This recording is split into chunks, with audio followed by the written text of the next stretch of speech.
Verona Banda. I'm 31 from Dobsonville, Soweto.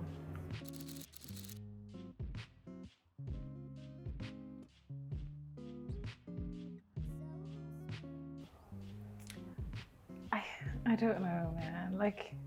I guess growing up dark-skinned was was hard, because you're always compared to your lighter-skinned friends.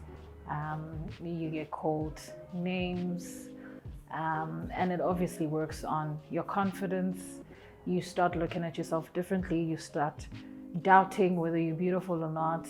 You start feeling like you don't fit in because everyone else around you is told that they're beautiful and you're told otherwise because you're darker than everyone else.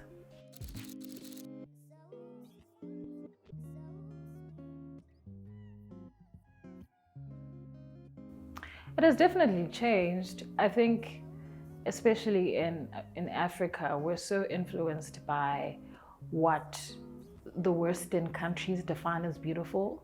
And as soon as America decided that they're going to focus on girls like Lupita Nyong'o and putting them on a pedestal and talking about how beautiful they are, then the entire world started opening up and seeing dark-skinned women as beautiful.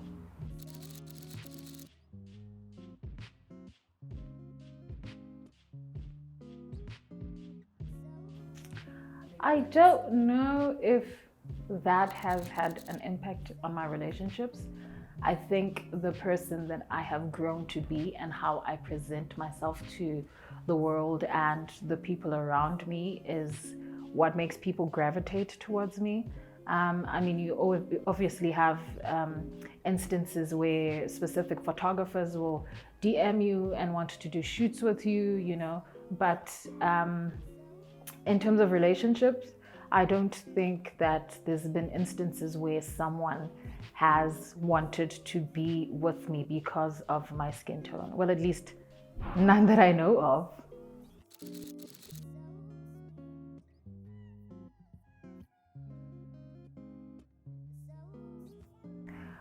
Names like Abo Sesho Mnyama Rose, which is very funny now because my mom's name is Rose. So when someone says Mnyama Rose now, I'm just like, okay, I actually am Mnyama Rose. So, it's phrases like that would make you think, okay, why isn't my friend who's lighter than me getting called names, or isn't given nicknames that aren't as horrible as mine, You get instances where you show up and they're like, yo, I'll say mnyama, pego tu mnyama kanjani, all of those things that I think tend to put a dent on your confidence as a kid and how you grow up and identify with people around you.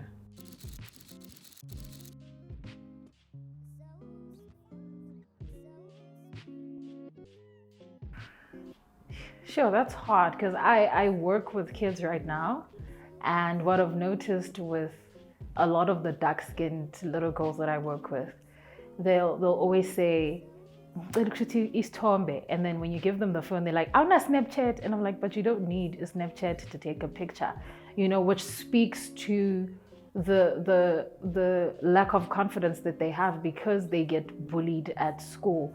Or you get, I would get instances where the kid is like, I'm getting bullied and I'm told that I need muhle because nyama, And I don't think I have specific words that I would say to a person, but it's just reassuring a little girl or, a little boy or a child that they look good and who they are and what they look like is what makes them, I guess, who they will be as they grow up.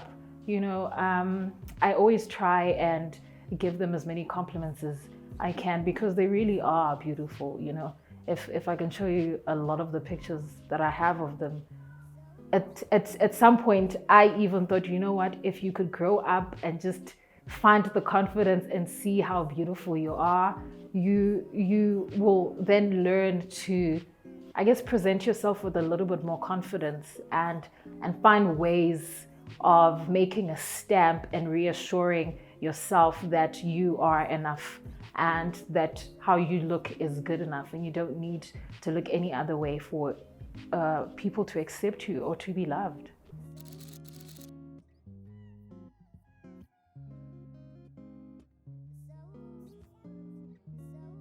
I guess being brave would be showing up as you are, without feeling like you're not enough, without feeling like you need to put on a facade or act like someone that you're not. Showing up fully and being confident in who you are. I think in this day and age where we live our lives on social media, it's very hard to be yourself and to be confident in who you truly are, and how you want to represent yourself in the world without thinking about what someone else posted, how they look, their style. I think being brave is showing up as you are and knowing that you are enough. You don't have to look or try and do things like other people. We are who we are, and what we look like is, I guess, what you would say our fingerprint. No fingerprint is the same, and no one person is the same. We look like our parents, but we don't really look like our parents. You are who you are, and nothing's ever going to change that.